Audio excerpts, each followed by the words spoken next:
Effective regulatory and supervisory frameworks should be based on the principle of same activity, same risk, same regulation, said the FSB proposal.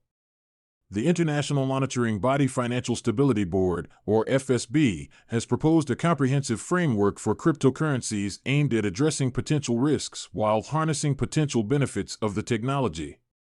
In an October 11th report, the FSB opened a possible crypto regulatory framework to public comment, including proposed policy initiatives, financial stability risks, and the approach the group could use to establish guidelines for digital assets. According to the report, the FSB will submit proposed recommendations to promote the consistency and comprehensiveness of regulatory, supervisory, and oversight approaches to crypto asset activities and markets to the G20 finance ministers and central bank governors. Effective regulatory and supervisory frameworks should be based on the principle of same activity, same risk, same regulation, said the FSB proposal. Where crypto assets and intermediaries perform an equivalent economic function to one performed by instruments and intermediaries of the traditional financial sector, they should be subject to equivalent regulation. The board also targeted stablecoins in its report, suggesting a review of recommendations established in October 2020.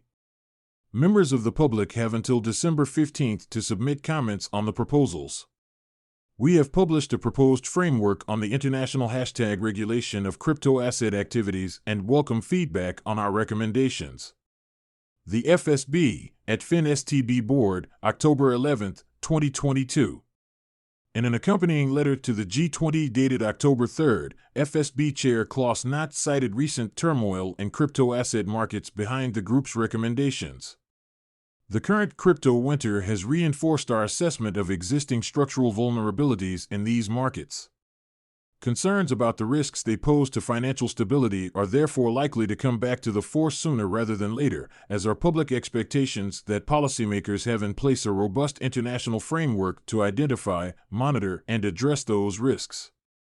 Established under a G20 summit in 2009, the FSB has members representing institutions from 25 jurisdictions, including financial regulators, central banks, and ministries of finance. However, the board largely has no enforcement authority over the entities, instead acting as an advisory body.